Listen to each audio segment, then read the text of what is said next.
폴란드와 러시아의 국경은 지금 다시 한번 긴장감으로 들끓고 있다. 러시아가 우크라이나 전쟁의 소용돌이 속에서도 새로운 목표를 향해 시선을 돌린 듯한 조짐을 보이면서 유럽의 안보 지형은 예측 불가능한 국면으로 빠져들고 있다. 최근 러시아와 벨라루스가 합동 군사훈련을 벌이며 폴란드 국경 인근에서 드론과 전투기를 빈번하게 띄우자 폴란드 정부는 즉각 대응에 나설 수밖에 없었다. 이는 단순한 군사적 도발을 넘어 나토 최전선에 위치한 폴란드를 정면으로 겨냥한 압박 전략으로 해석되고 있다. 실제로 폴란드 내무장관은 최근 공식 발표에서 국경 수비대가 목격한 러시아와 벨라루스발 드론 활동이 급격히 늘어났다고 지적했다. 지난 18일 밤에는 러시아 전투기 여러 대가 폴란드 영공 침입을 시도하는 사건까지 발생했지만 폴란드 측은 유격이나 물리적 대응 대신 긴밀한 감시 체계로 사태를 관리했다. 러나 일주일 전에는 러시아 드론이 폴란드 국경을 넘는 과정에서 폴란드 공군 전투기가 긴급 출격했고 이 과정에서 폴란드 전투기의 미사일이 오작동을 일으킨 것으로 추정되는 사고가 터졌다. 결과적으로 민가에까지 피해가 발생하며 여론은 크게 들끓었다. 폴란드 정부는 러시아와 벨라루스의 군사적 압박에 정면 대응하기 위해 과감한 조치를 단행했다. 벨라루스와 연결된 6개 육상 국경선 대부분을 폐쇄하고 일부 화물 철도 노선까지 차단하며 사실상 국경 봉쇄 상태를 만든 것이다. 이는 단순한 통행 차단이 아니라 전시 상황에 준하는 경계 태세를 갖추겠다는 의지의 표현이다. 나토의 최전선 국가로서 그리고 러시아의 확장 전략에 직접 맞서는 지정학적 위치에서 폴란드는 단 한치의 방심도 허용하지 않고 있다. 이러한 위기 상황 속에서 폴란드가 눈을 돌린 곳은 의외로 멀리 떨어진 동아시아, 바로 대한민국이었다. 폴란드 정부는 한국과의 협력 강화를 선택하며 드론 방어, 전투기 현대화, 첨단 무기 분야에서 손을 맞잡았다. 지난 8월 안제이 두다 대통령은 유럽 내 기존 방산 파트너보다 한국과의 직접 소통을 우선시하겠다고 공언했다. 그 이유는 명확하다. 과거 미국산 에이브람스 전차를 도입했지만 자체 정비가 불가능해 결국 정비센터 승인마저 취소된 경험 때문이다. 러시아의 위협에 시달리는 폴란드 입장에서는 정비조차 자국에서 해결할 수 없는 전략은 치명적인 약점이었다. 게다가 에이브람스 전차는 폴란드 북부의 늪지대 환경에서 사실상 운용이 불가능했다. 결과적으로 수도와 주요 거점 지역에만 제한적으로 배치할 수밖에 없었고, 이는 반면 한국산 K2 전차는 폴란드의 북부 늪지대에서도 뛰어난 기동성과 전투력을 발휘하며 최적의 대안으로 떠올랐다. 실제로 폴란드 국방부는 K2 전차의 성능을 검증한 뒤 단순한 도입을 넘어 장기적인 협력 체계를 구축하기로 결정했다. 특히 주목할 점은 2025년 4월부터 K2 전차의 최신형 자폭 드론, 대응용 제밍 시스템을 탑재하는 사업이 시작된다는 것이다. 이 체계는 전차에 장착된 지능형 안티드론 시스템으로 적 드론이 전차를 향해 수직 낙하하거나 고속으로 돌진하더라도 원격 제어 신호를 무력화시켜 항법을 혼란에 빠뜨린다. 즉, 공격 자체를 시작하기도 전에 무력화시키는 혁신적인 방어수단이다. 이러한 체계가 K2 전차에 장착된다면 단순히 기갑 전력 강화에 그치지 않고 현대전에서 가장 위협적인 드론 공격에도 대응할 수 있는 새로운 패러다임을 열게 된다. 한국은 이미 북한과 직접적으로 군사적 긴장이 맞닿아 있는 특수한 환경에서 오랜 기간 기갑 전력을 발전시켜왔다. 그러나 최근 우크라이나 전쟁을 통해 드러난 교훈은 명확하다. 단독 기갑 전력만으로는 현대전에서 생존할 수 없다는 것이다. 러시아의 T-72 전차가 우크라이나군의 드론과 대전차 미사일 공격에 속수무책으로 파괴된 사례가 이를 입증한다. 따라서 한국 역시 기존의 전차와 장갑차를 무인 전투 차량, 장애물 개척, 로봇, 정찰 드론과 연계하는 복합체계를 구축하는 방향으로 발전을 서두르고 있다. 이는 곧 폴란드가 당면한 위협에 대처하는 전략과도 맞아떨어진다. 북한 또한 드론 전력 강화에 열을 올리고 있다. 러시아와 협력을 이어가며 심지어 러시아 모스크바에서 동쪽으로 약 800km 떨어진 공장에 2만 5천명 규모의 병력을 파견해 드론 생산법과 조종 기술을 익히고 있다는 정보가 포착되었다. 우크라이나 전쟁 경험을 통해 드론의 위력을 직접 확인한 북한은 전용 부대를 양성하며 전력을 다각화하고 있다. 이런 상황은 한국뿐만 아니라 나토 동맹국들에게도 중대한 시사점을 제공한다. 드론과 AI 기술을 접목한 복합 전투 체계 없이는 미래전에서 살아남을 수 없다는 경고다. 따라서 한국의 K2 전차와 같은 첨단 무기들은 단순한 수출 품목이 아니라 미래 전장의 게임 체인저로 부각된다. 전차의 360도 전장 상황 인식 시스템과 능동 방어 장치를 접목해 외부 공격을 사전에 차단하고 전투 중 피하 식별 기능과 자동 추적 기술을 더해 작전 효율성을 극대화한다면 기갑 전력은 다시금 전장의 주역으로 부활할 수 있다. 폴란드가 한국산 무기를 눈여겨보는 이유가 바로 여기에 있다. 이는 단순한 구매가 아니라 생존 전략에 가까운 선택이다. 현대로템은 지난 40년간 방산 기술을 축적해온 대표적인 기업으로 K2 전차를 비롯해 장갑차와 무인 차량 등 다양한 지상무기 체계를 통해 글로벌 시장에서 영향력을 확대해왔다. 특히 폴란드와의 협력을 통해 유럽 시장에 본격적으로 진출하며 단순한 무기 거래를 넘어 현지 생산과 기술 이전까지 포괄하는 파트너십을 구축하고 있다. 이로써 폴란드의 군사적 자립도를 높이고 동시에 한국 방산업의 글로벌 위상을 강화하는 상호이익의 모델을 만들어가고 있다. 폴란드의 공군 전력 문제는 단순한 기체 숫자의 문제가 아니다. 이는 유지보수와 부품 공급, 레이더와 임무 컴퓨터 같은 핵심 시스템의 통합 문제까지 포함하는 복합적 병목 현상이다. FA-50 도입 계약은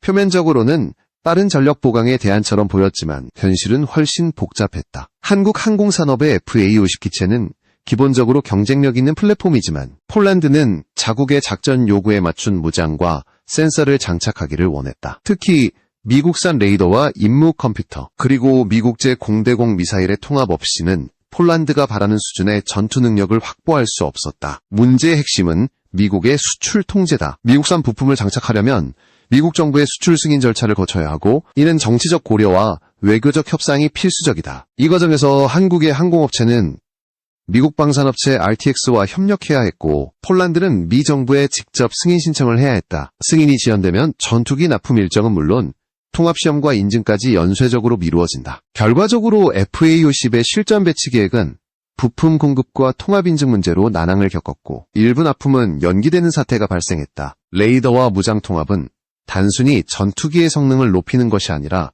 유지관리 정책에도 중대한 영향을 미친다. 외국산 레이더가 장착될 경우 해당 국가의 기술자와 부품 의존도가 높아진다. 전시나 긴장 상황에서 핵심 부품을 즉시 조달하지 못하면 전력 공백이 발생할 위험이 크다. 폴란드가 경험한 현실은 명확하다. 외국에서 부품과 정비 인력이 와야만 전투기를 수리할 수 있는 구조는 국가 안보 측면에서 취약하다. 이 때문에 폴란드는 부품 현지 조달과 현지 정비 역량 확보를 강하게 요구했고, 이는 한국과의 기술 협력 또 다른 복잡성은 미사일 통합이다. 폴란드는 FA-50의 단거리 공대공 미사일 사이드와인더와 중거리 공대공 미사일 AMR/AAM 계열의 장착을 원했다. 그러나 미국제 무기를 다른 플랫폼에 통합하려면 미 정부의 긴밀한 협조뿐 아니라 미사일과 기체 간의 소프트웨어적 연동과 하드웨어적 인터페이스를 맞추는 상당한 개발 작업이 필요하다. 이 작업은 단순한 부품 교체가 아니라 기체의 임무 컴퓨터 전체를 재설계하는 수준의 통합 프로젝트다. 따라서 FA-50PL의 전투력 향상은 기술적 통합 작업과 정치적 승인, 그리고 충분한 시간이라는 세 가지 조건이 동시에 충족되어야만 가능하다. 폴란드의 선택지는 여러 갈래다. 단기적으로는 FA-50의 빠른 추가 납품과 F-16의 현대화가 필요하다. 폴란드가 보유한 F-16 전력은 수리와 업그레이드를 통해 단기간 내 전투 능력을 보강할 수 있는 현실적 방안이다. 그러나 F-16의 블록 업그레이드는 대대적 작업이며 2030년부터 2038년까지 이어지는 장기 플랜으로 제시되어 실질적 효과는 수년 뒤에나 나타난다. 즉, 폴란드는 단기 대응과 장기 재편을 동시에 추진해야 하는 딜레마에 직면했다. 장기 예법의 하나로 KF-21이 부상한 배경에는 생산 능력과 기술 이전, 현지 조립 가능성이라는 실용적 고려가 있다. KF-21은 한국 내에서 대량 생산이 예정되어 있고 비교적 단기간에 다수의 기체를 확보할 수 있다는 점이 매력적이다. 또한 한국 측은 기체와 부품의 현지 생산과 정비 인프라 구축을 제안하며 단순 구매를 넘어 산업적 동반 성장을 약속하고 있다. 이는 폴란드가 단순히 외국 무기를 사오는 것이 아니라 자국 항공산업 생태계를 구축하는 기회로 인식하게 만들었다. 그러나 KF-21 도입 역시 도전 과제가 있다. 첫째, KF-21의 무장 통합과 나토 표준과의 완전한 호환성이 보장되어야 한다. 둘째, 초기 양산품의 성능 검증과 전술운용 교리의 전환이 필요하다. 셋째, 군 인프라와 조종사, 정비 인력에 대한 대대적 교육 투자가 수반되어야 한다. 이러한 전제들이 충족되지 않으면 오히려 단기간에 전력 공백을 초래할 수 있다. 경제적 측면과 외교적 요인도 무시할 수 없다. 폴란드의 방산 예산은 한정되어 있고 대규모 기체 도입은 재정 부담을 동반한다. 따라서 폴란드는 단일 플랫폼에 전적으로 의존하기보다는 다원화된 전략을 선택할 가능성이 크다. FA-50과 F-16 개량으로 단기 공백을 메우고 동시에 KF-21과 같은 신형기체를 도입하여 중장기적으로 전력을 재편하는 혼합 전략이 현실적이다. 또한 폴란드는 유럽 내 다른 파트너들과의 협력 가능성도 타진하며 기술 이전과 공동 생산의 균형점을 찾으려 할 것이다. 운용과 유지의 현실을 바꾸는 것은 결국 현지 역량의 확보다. 폴란드가 요구하는 것은 단지 기체와 무기의 수량이 아니다. 부품의 안정적 공급망, 자국 내 정비와 수리 능력, 전시 시에도 자립할 수 있는 유지보수 체계, 그리고 무장 통합 시 발생할 수 있는 정치적 리스크를 관리할 외교적 역량이다. 한국과의 협력은 폴란드에게 이 점을 충족시킬 수 있는 현실적 대안으로 부상하고 있으며 한국 방산업계 역시 유럽 시장에서의 지속 가능한 입지를 확보할 절호의 기회로 보고 있다. 마지막으로 폴란드의 공군력 문제는 단순한 군사적 계산을 넘어 국가 전략의 문제다. 전력의 질과 숫자, 유지관리 체계, 산업적 자립성, 그리고 동맹과의 정치적 연계성까지 모두 고려해야 한다. FAA-50의 도입과 KF-21에 대한 관심, F-16의 현대화 계획은 그저 개별 사업이 아니라 폴란드가 향후 몇십 년 동안 국가 안보를 어떻게 설계할 것인가의 핵심 선택지다. 이 선택의 향방은 유럽 안보 지형뿐 아니라 한국 방산업의 글로벌 전략에도 중대한 영향을 미칠 것이다. 폴란드가 직면한 가장 큰 문제는 단기 전력 공백이다. 지금 당장 러시아의 군사 압박이 거세지고 있음에도 불구하고 폴란드 공군이 실제로 투입할 수 있는 전투기는 100대 미만이다. 보유 중인 48대의 F-16과 일부 SU 계열 공격기, 그리고 이제 막 도입되기 시작한 FA-50 소수는 러시아의 압도적 전력에 맞서기에는 턱없이 부족하다. 여기에 32대의 F-35A가 계약되어 있지만 2028년 이후에야 순차적으로 인도되므로 현재의 위협을 완화하기에는 역부족이다. 전시 상황을 가정하면 이 숫자는 국가 생존 전략의 차원에서 심각한 약점으로 작용한다. 폴란드가 기대하는 단기 처방은 F-16 현대화와 FA-50 추가 납품이다. 하지만 F-16 개량은 2030년부터 2038년까지 이어지는 장기 계획이라 단기간 효과를 내지 못한다. FA-50의 경우 1년 3개월 만에 12대를 납품하며 속도면에서 장점을 보였지만 앞서 언급한 미국 부품 통화 문제 때문에 전투력 강화가 지연되고 있다. 결국 폴란드가 선택할 수 있는 실질적 옵션은 제한적이다.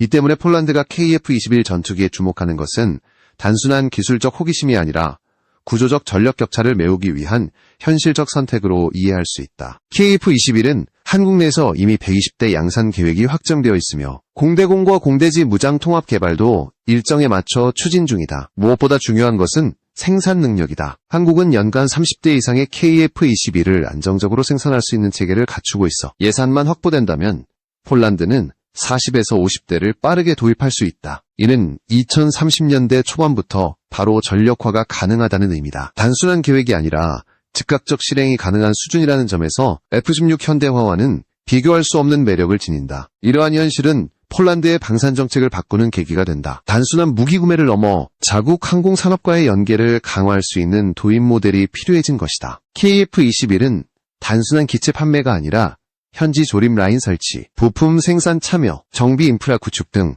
산업적 파급 효과를 제공할 수 있다. 과거 유럽 주요 방산업체들이 기술 이전에 인색했던 경험을 고려하면 한국의 개방적 협력 제안은 폴란드에게 매력적인 기회다. 라팔, 유로파이터 타이푼 같은 기존 유럽 전투기들은 현지 생산을 허용하지 않았지만 한국은 이미 FA-50 계약을 통해 현지 정비와 기술 이전을 보장한 전례가 있다. KF-21 역시 이 같은 경험을 바탕으로 현지 협력의 폭을 넓힐 수 있다. 폴란드가 KF-21을 통해 얻을 수 있는 것은 단순히 전투기가 아니다. 자국 내 항공산업 생태계를 구축할 수 있는 역사적 기회이자 장기적으로는 나토 동맹 내에서의 전략적 자율성을 높이는 수단이다. 미국산 무기 체계에만 의존하지 않고 자국이 참여한 공동개발 모델을 보유함으로써 정치적 리스크를 줄이고 산업적 이익까지 확보할 수 있다. 이는 폴란드가 단순한 무기 구매국에서 생산과 개발에 참여하는 파트너로 도약할 수 있음을 의미한다. 또한 KF-21의 도입은 전략적으로도 중요한 메시지를 전달한다. 러시아와 직접 맞서고 있는 최전선 국가로서 폴란드가 새로운 세대의 전투기를 빠르게 확보한다는 것은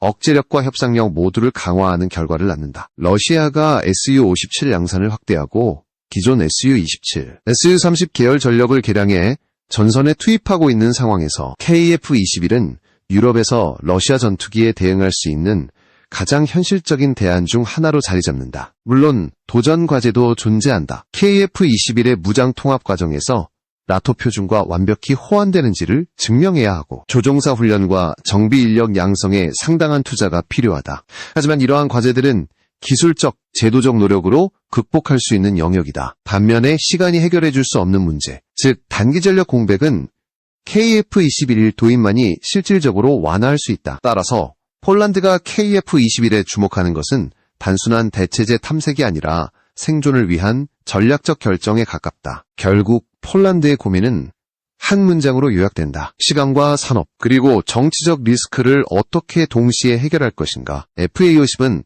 단기 전력 보강 수단으로, F-16 현대화는 장기 안정적 전력 유지 수단으로, KF-21은 중기적 전력 격차 해소와 산업 발전 수단으로 각각 자리매김할 수 있다. 세 가지 모두를 균형 있게 활용하지 못한다면 폴란드는 러시아와의 군사적 균형에서 불리한 위치를 벗어나기 어렵다. KF-21을 통한 전력 확보와 산업 협력은 그래서 단순한 구매를 넘어 국가 전략 차원의 선택으로 다가온다. 폴란드와 한국의 협력은 단순히 전투기와 전차의 거래에 그치지 않는다. 방위산업의 구조적 협력, 기술 이전, 그리고 현지 생산체계 구축이라는 더 큰 그림이 자리하고 있다. 폴란드는 오래전부터 유럽 내에서 방산 자립을 모색해왔지만 독일과 프랑스 중심의 유럽 방산 시장은 기술 공유에 극도로 인색했다. 라팔, 유로바이터, 타이푼, 그리펜과 같은 주요 기종조차 현지 조립이나 부품 생산 참여를 허용하지 않았다. 이와 같은 제한된 구조 속에서 폴란드가 주도적 위치를 확보하는 것은